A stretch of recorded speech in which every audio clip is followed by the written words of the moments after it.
नमस्कार, are Bharat TV channel में स्वागत है आपका और मैं हूं आपके साथ शमा प्रवीण, जहां बिहार से जुड़ी हर छोटी बड़ी खबर दिखाते हैं आपको, जन सरोकार से जुड़े मुद्दे भी उठाते हैं। तो चलिए देखते हैं आज की रोज खबरें। लेकिन उससे नमस्कार, देख रहा इंडिया बोल रहा मीडिया में आपका स्वागत है। आप देख रहे आर भारत टीवी चैनल। मैं हूं आपके साथ अक्षय बच्चन जेपी और इस वक्त मैं रोहतास जिला के विक्रमगंज अनुमंडल में कृष्णा मार्केट में मैं उपस्थित हूं। अभी पीछे में आप देख रहे हैं कि बहुत काफ़ी भीड़ आप देख रहे हैं। इसके बारे में कुछ जानकारियां लूँगा, कुछ आपको आर भारत टीवी चैनल के माध्यम से दिखलाने का प्रयास करूँगा, क्योंकि लोकतंत्र के महापर्व शुरू हो चुका है और जब महापर्व शुरू होता है तो अनेकों प्रकार के हमारे जनसंपर्क में यहाँ पर लीडर आ जाते हैं। और यहाँ पर कुछ एक पीछे में देख रहे हैं, एक बहुत अच्छा चेहरा, चमकता हुआ चेहरा आपको दिखाई दे रहा है। और ये चेहरे से कुछ मैं जानकारियाँ लूँगा, क्योंकि बेटियाँ ने इतिहास रचती है और बेटियाँ ने इस दुनिया को बनाती हैं। उसी इतिहास को बदलने के लिए और रचने के लिए एक रोहतास जिला की बेटी आ चुकी हैं जन सैलाब में, जन मैदान में। और मैं इनसे कुछ जानकारियाँ लूँगा, क्योंकि लोकतंत्र के महापर्व और आपका अधिकार है और आपका अधिकार कहीं फिसल न जाए, इसलिए सावधानीपूर्वक ही अपना वोट करेंगे। मैं सबसे पहले आपका परिचय जानने का प्रयास करूंगा। जी नमस्कार, आपके सारे श्रोताओं को और दर्शकों को मेरा प्रणाम। मेरा नाम किरण प्रभाकर है और मैं अपने काराकाट लोकसभा क्षेत्र से इस बार निर्दलीय प्रत्याशी हूँ। और अभी यहाँ पर एक कार्यक्रम चल रहा था आपका। हाँ, आज चूँकि इस लड़ाई में हमें अपनी स्ट्रेटजी खुद बनानी है और अपने कार्यकर्ताओं को कुछ बातें बतानी थी, उनमें वो जोश, उनका वो जज्बा और बढ़ाना था।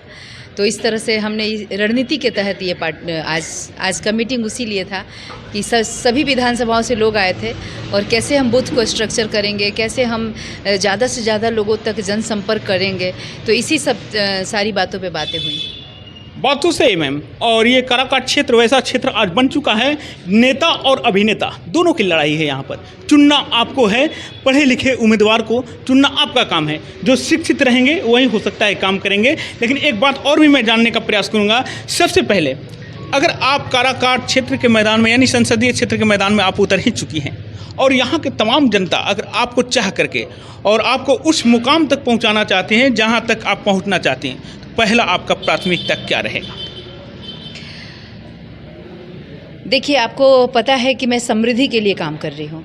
मुझे अपने क्षेत्र के लोगों को समृद्ध करना है और समृद्धि का न सिर्फ इनके जनजीवन में बल्कि पर्यावरण में और इनके मान सम्मान में भी, कि यहाँ के लोग बाहर जाएं तो सीना तान के कहे कि हम काराकाटी हैं, हम बिहारी हैं। तो हम इस पे काम करेंगे कि हमारा धन बढ़े। धन बढ़ने के लिए शिक्षा बढ़ाएंगे, यहाँ रोज़गार के अवसर लाएंगे। जो अभी हम बच्चों को रोज़गार देते हैं, जो कि यहाँ से रोज़गार लेकर बाहर जाते हैं, मैं चाहती हूँ कि कंपनियाँ इधर आएँ। तो ये रहेगा। बाकी जो कुछ लोकल इश्यूज़ हैं उनको हम इग्नोर नहीं कर सकते। हमने देखा है कहीं कहीं आवागमन का ऐसा हमने देखा कि अगर एक वो पुल ना रहे तो पूरा शहर ठहर जाए। तो हमें लगता है कि ऐसे ऐसे जगहों पे ये कनेक्टिविटी का भी थोड़ा सा हमें देखना पड़ेगा।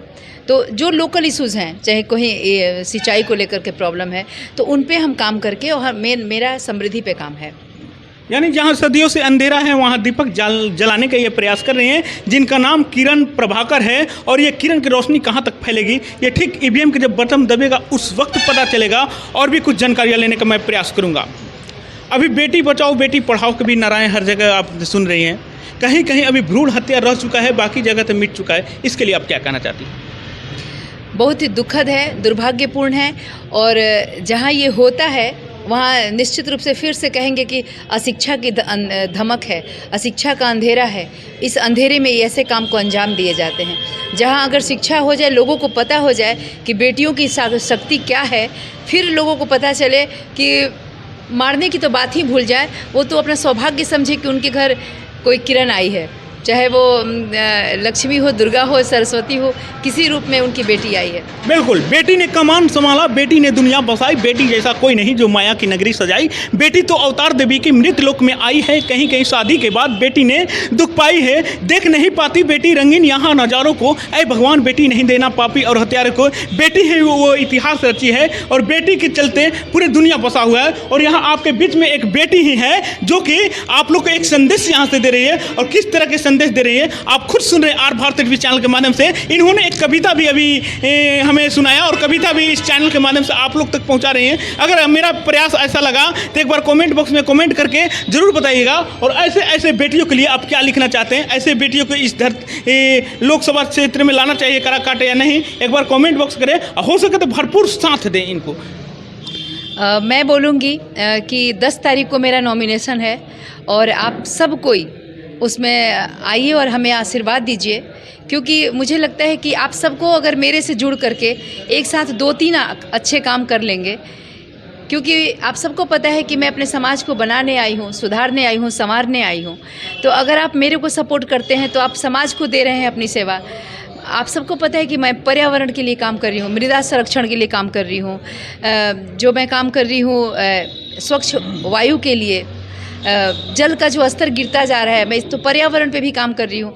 तो आप मेरे को सपोर्ट करके आप पर्यावरण पे भी अपनी भागीदारी दिखा रहे हैं, पर्यावरण में भी अपना योगदान दे रहे हैं। तो प्लीज़ आप सब कोई किरण प्रभाकर को आशीर्वाद देने और 10 तारीख को नॉमिनेशन में भाग लेने जरूर पहुँचे। धन्यवाद। बिल्कुल, एक क्षेत्र के बेटी क्षेत्र के विकास के लिए चल पड़ी हैं और आप लोग का आशीर्वाद और प्यार और दुलार की जरूरत है। नमस्कार, जय हिंद, जय भारत।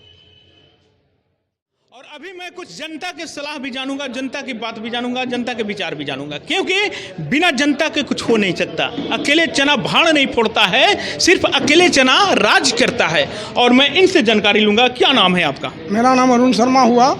गो विधानसभा में सिंघाड़ी मेरा घर हुआ। मैं एक सामाजिक कार्यकर्ता हूँ, समाज के कार्यों में अग्रणी भूमिका निभाता हूँ। मैं एनडीए उम्मीदवार के खिलाफ में एक उम्मीदवार ढूंढ रहे थे, एक मीटिंग किए थे ओबरा में। उस समय घूमते घूमते मुझे एक पता चला कि किरण कुमारी भी एक उम्मीदवार के रूप में आ रही है। हम कहीं से नंबर लिए, किरण के नाम आते ही मेरे दिल में एक अनुराग उत्पन्न हुआ कि किरण वास्तव में किरण होगी, जो किरण सूर्य की तरह चमक देगी इस क्षेत्र को। जब किरण के नंबर मुझे मिला तो किरण से बात हुई और उत्साह बढ़ गया। उनके संकल्प सुनकर मैं संकल्पित हो गया कि अगर किरण आगे बढ़ेगी, एक कदम आगे बढ़ेगी, तो मैं उसके साथ 4 कदम आगे बढ़ूंगा। एनडीए उम्मीदवार ने स्वर्णों के जो आरक्षण मिला था, जिसमें 10% आरक्षण मिला था, उसका लोकसभा में उन्होंने कड़ा विरोध किया था कि स्वर्णों को आरक्षण नहीं मिलना चाहिए। एनडीए उम्मीदवार उपेंद्र कुशवाहा का मैंने बहुत मदद किया था, लेकिन विरोध करने का भी संकल्प लिया हूँ। और जब तक मेरा शरीर रहेगा। किरण को आप किस तरह से जानते हैं? किरण कुमारी पर्यावरण के क्षेत्र में पहले हम लोगों के क्षेत्र में उतरी थी, और जब वो संकल्प लिया कि हम यहाँ के बेरोजगारी दूर करेंगे, यहाँ पर्यावरण क्षेत्र को हम उजागर करेंगे, यहाँ के जो भी समस्या होगी उसको हम हल करेंगे, तो किरण अगर एक कदम बढ़ेगी तो मैं उसके साथ 10 कदम बढ़ने। क्या आपको विश्वास है कि किरण प्रभाकर अगर जीत रही हैं तो अपने किरण की रोशनी को हर जगह फैलाएगी? किरण जीत रही है, ये मुझे विश्वास है, क्योंकि यहाँ त्रिकोण संघर्ष होगा। इमोशनल हो चुके हैं बाबा, और बाबा को विश्वास है कि किरण हमारी जो है वो रोशनी फैलाएगी। देखिए, यहाँ उपेंद्र कुशवाहा एनडीए का उम्मीदवार हैं, राजा राम जी राजद के उम्मीदवार हैं, पवन सिंह निर्दलीय उम्मीदवार हैं, और किरण कुमारी निर्दलीय उम्मीदवार है, जो इकलौती महिला उम्मीदवार है। महिलाओं का समस्या समाधान करने के लिए यह संकल्प लिया है। यहाँ के बेरोजगारों को बेरोजगारी दूर करने का संकल्प लिया है।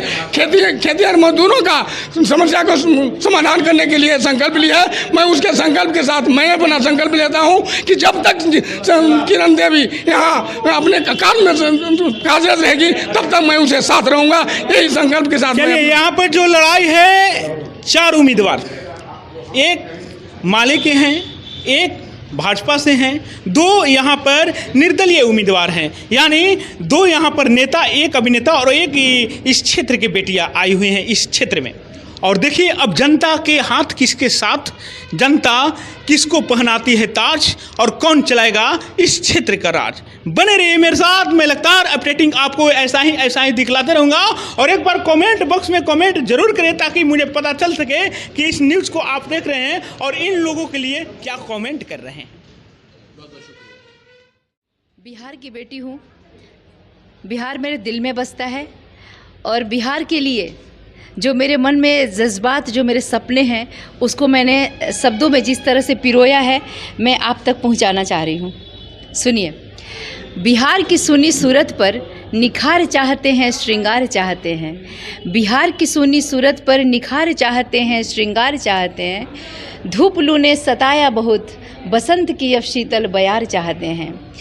युगों तक ढूंढते रहे जिसे आया नहीं वो अब तक सवेरा, युगों तक ढूंढते रहे जिसे आया नहीं वो नया सवेरा। पर कितनी रातें बीती, कितनी सुबह आई। रातें और सुबह का मतलब कि कितनी सरकारें और कितनी प्रतिनिधि अदले बदले, कोई सुधार नहीं हुआ। हाँ, रोजगार को निगल रहा अशिक्षा का घना अंधेरा, अराजकता ने आग लगाई, गरीबी ने कहर ढाई। अब ऐसा है कि अगर यहाँ से जीते हुए प्रतिनिधि को उनके पसंद का पोर्टफोलियो नहीं मिलता है तो वो तुरंत पार्टी बदल लेते हैं। कोई निश्चिंतता नहीं कि कहाँ रहना है, कहाँ नहीं रहना है। खिली धूप और खुली हवा में, खिली धूप और खुली हवा में स्वस्थ समृद्ध बिहार चाहते हैं। हम अपना बिहार चाहते हैं। अवसर के अकाल ने मारे न जाने कितने सपने, अवसर के अकाल ने मारे न जाने कितने सपने। प्रतिभाओं का सागर अवसर के बूंद का प्यासा है।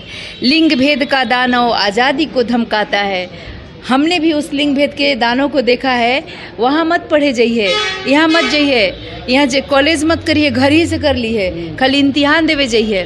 कितने के सपनों को मारा है लिंग भेद का दानव। बेटी को बार बार दबाया गया, बार बार उसके सपनों को तोड़ा मोड़ा गया।